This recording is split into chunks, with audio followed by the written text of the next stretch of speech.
اعوذ باللہ من الشیطان الرجیم بسم اللہ الرحمن الرحیم رب اشرح لی صدری ویسر لی امری واحلل عقدۃ من لسانی یفقهوا قولی بسم اللہ الرحمن الرحیم بہ نستعین وخیر الناصر ومعین۔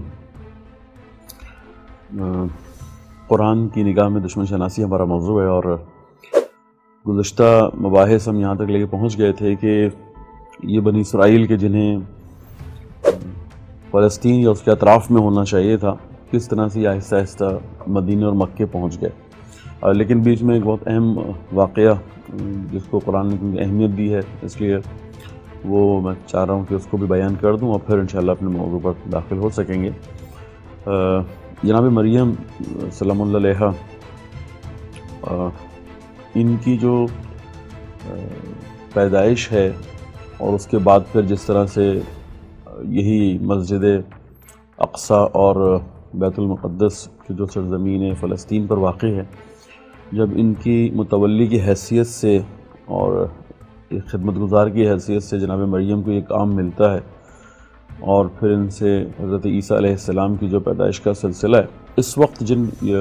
لوگوں نے بہت زیادہ پریشان کیا ان کو، وہ وہاں کے مشرکین نہیں تھے، وہ یہ بنی اسرائیل ہی کا طبقہ تھا کہ جنہوں نے جناب مریم کو بھی نہیں تسلیم کیا، اور اس کے بعد حضرت عیسیٰ علیہ السلام کو بھی تسلیم نہیں کیا۔ قرآن نے کچھ جگہوں پہ ان کی طرف اشارہ کیا ہے، ویسے تو بہت ساری جگہوں پہ اشارہ کیا، لیکن میں نے صرف وہ 2-3 آیات لی ہیں زخرف کی کہ جہاں پر اس موضوع پر بات ہوئی، اور انشاءاللہ کیونکہ قرآن سے ہی ہم نے بات کرنی ہے تو ہم کوشش کرتے ہیں کہ بسم اللہ الرحمن الرحیم قرآن کو باہر محور بنا کے رکھیں اپنی گفتگو کا۔ یہ زخرف کی 57 آیت تھی، وَلَمَّا ضُرِبَ ابن مریم مثلا اذا قومک منہ یصدون، اور جب ابن مریم کی مثال دی گئی تو آپ کی قوم نے اس پر شور مچایا، یا آپ کی قوم، کیونکہ یہ خود بنی اسرائیل میں حضرت مریم اور حضرت زکریا، حضرت یحییٰ، حضرت عیسیٰ، بنی اسرائیل میں ہی سے انبیاء اور یہ مقدس شخصیات اور احباب ہیں، لیکن ان کے اوپر شور مچا دیا، یعنی بت پرستوں سے زیادہ شور بنی اسرائیل نے، یعنی مذہبی لوگوں نے، یعنی وہ مذہب کہ جو اپنے آپ کو حضرت موسیٰ کا ماننے والا کہہ رہا ہے، انہی کے ماننے والوں نے حضرت مریم کے اوپر یہ شور مچا دیا۔ یعنی دوسرے لفظوں میں جتنی تنقید ہوئی ہے حضرت مریم سلام اللہ علیہ پر اور حضرت عیسیٰ علیہ السلام کی پیدائش، اور پھر وہ جو معجزہ اتنا بڑا دکھانا پڑ گیا کہ موسیٰ جو ہیں حضرت عیسیٰ جو ہیں وہ خود جھولے میں اپنی ماں کی گود میں ہی بات کریں اس وقت کے لوگوں سے، اور یہ وہی تانا تھا جو بنی اسرائیل کی طرف سے ملا تھا، اور کہنے لگے کیا ہمارے معبود اچھے ہیں یا وہ عیسیٰ، بلکہ ترجمہ 57 کے ہم پڑھیں۔ اور جب ابن مریم کی مثال دی گئی تو آپ کی قوم نے اس پر شور مچایا، اگلی آیت، اور کہنے لگے کیا ہمارے معبود اچھے ہیں یا وہ عیسیٰ۔ انہوں نے عیسیٰ کی مثال صرف برائے بحث بیان کی ہے، بلکہ یہ لوگ تو جھگڑالو ہیں، یعنی اپنے معبودوں کی بات کر رہے ہیں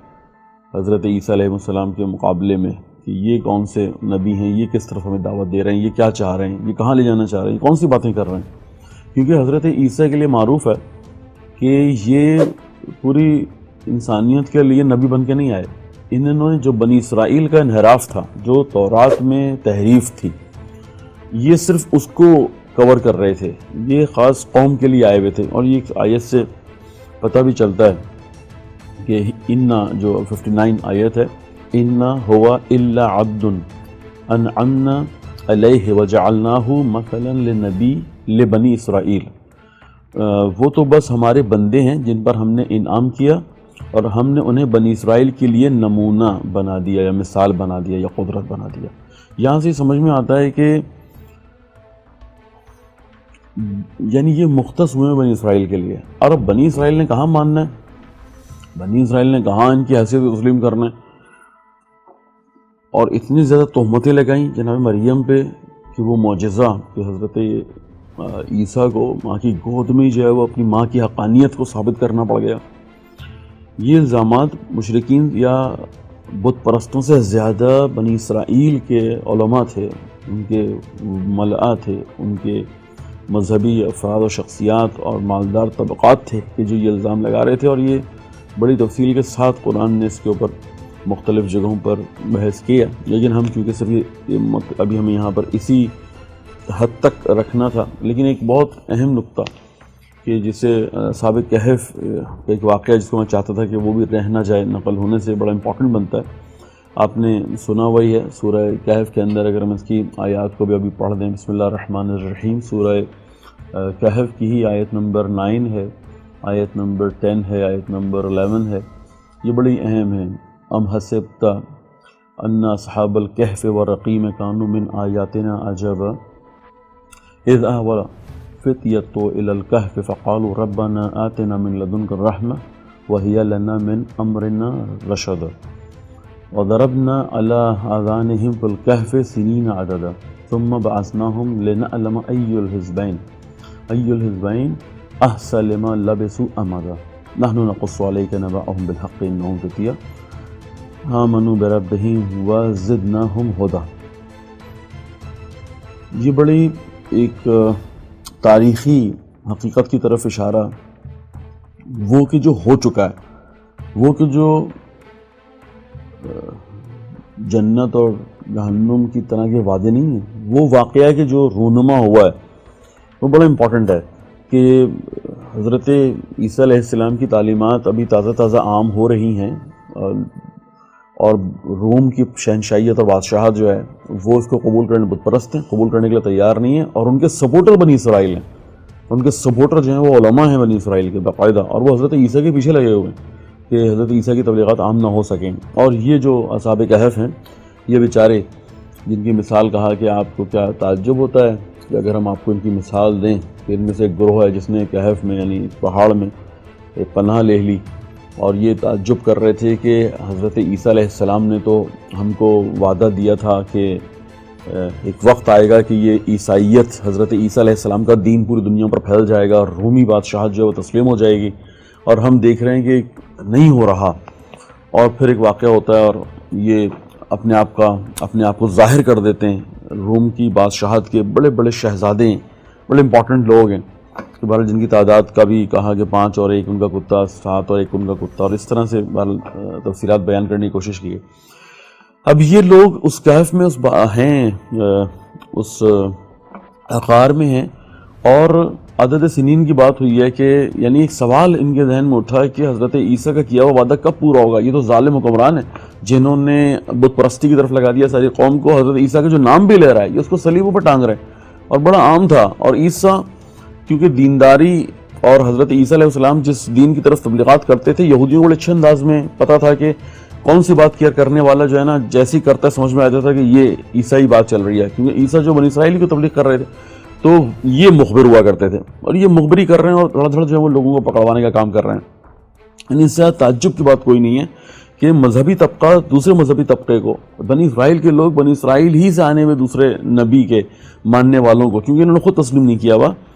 ایک کے بعد ایک پکڑواتے رہیں، صلیبوں پر ٹنگواتے رہیں، اور اس کے لیے حکمرانوں کو استعمال کرتے رہیں جو کہ روم کے حکمران تھے. یہ سلسلہ جاری ہے. حضرت عیسیٰ علیہ السلام چلے گئے ہیں، دنیا سے اٹھا لیے گئے ہیں. یہ الگ بات ہے کہ یہ مخبری بھی انہوں نے ہی کی تھی، اور حواریوں میں گھس کے انہوں نے نشاندہی کی تھی حضرت عیسیٰ کہاں پر چھپے ہوئے ہیں، اور پھر ان کو صلیب پر ٹنگوایا. ان کے زوم میں یہ ہے کہ جیسے ان کو شہید کروا دیا ہم نے، لیکن اللہ نے کہا کہ نہیں، ہم نے حضرت عیسیٰ علیہ السلام کو اپنے پاس بلوا لیا. تو یہ مخبری بھی انہی کی تھی، اور پھر بعد میں ان کے پیچھے ماننے والوں کو پڑ گیا. اور پھر اصحاب کہف والا زمانہ آ گیا کہ یہ بیچارے دیکھ رہے ہیں کہ حضرت عیسیٰ کا وعدہ پورا نہیں ہو رہا، اور پورے روم کے اوپر جو وہ ابھی تک حکمرانی بت پرستوں کی ہے، کب ختم ہوگی یہ ان کی حکمرانی. یہ وہ سوال تھا کہ جس کو لے کے یہ بیچارے جو ہیں وہ چھپتے چھپاتے بچتے بچاتے ظلم اور جو ان کے ساتھ انتہائی وحشتناک سلوک کیا گیا تھا اس سے چھپتے ہوئے یہ پھر آغار میں آ کے بیٹھے. اور پھر یہ سوال ان کے سامنے مطرح ہوا کہ آیا حضرت عیسیٰ کا جو کہنا تھا کہ عیسائیت ایک وقت آئے گا کہ اللہ کا یہ دین جو حضرت عیسیٰ لے کر آئے ہیں یہ پوری دنیا پر نافذ ہو جائے گا یا پھیل جائے گا، آیا یہ وعدہ کب پورا ہونا ہے؟ یقین تو تھا پورا ہونا ہے، لیکن یہ کب پورا ہونا ہے؟ کہتے ہیں بس یہ وہ سوال تھا کہ جو ان کے ذہن میں اٹھا، اور پھر خدا کہتا ہے کہ یہ پھر وہیں اسی جگہ پر جو ہے وہ ایک لمبے عرصے کے لیے سو گئے، اور ان کو بھی پتہ نہیں چلا کتنا سوئے، اور جب اٹھا تو ان سے پوچھا کہ کتنا سوئے. بہرحال یہ وہ حقیقت ہے کہ جو میں چاہوں گا، کیونکہ ایک رونما شدہ واقعہ ہے، ہوا واقعہ ہے، بہت امپورٹنٹ ہے، اس لیے میں اس کو بھی فی الحال جو ہے وہ کیونکہ 10 منٹ ہمارے پورے ہو جائیں گے، آدھا یہاں تک رہ گیا واقعہ میں، آدھا جو ہے وہ انشاءاللہ اگلی گفتگو میں اس کو لے کے آگے بڑھوں گا. بہت شکریہ. اللہ حافظ.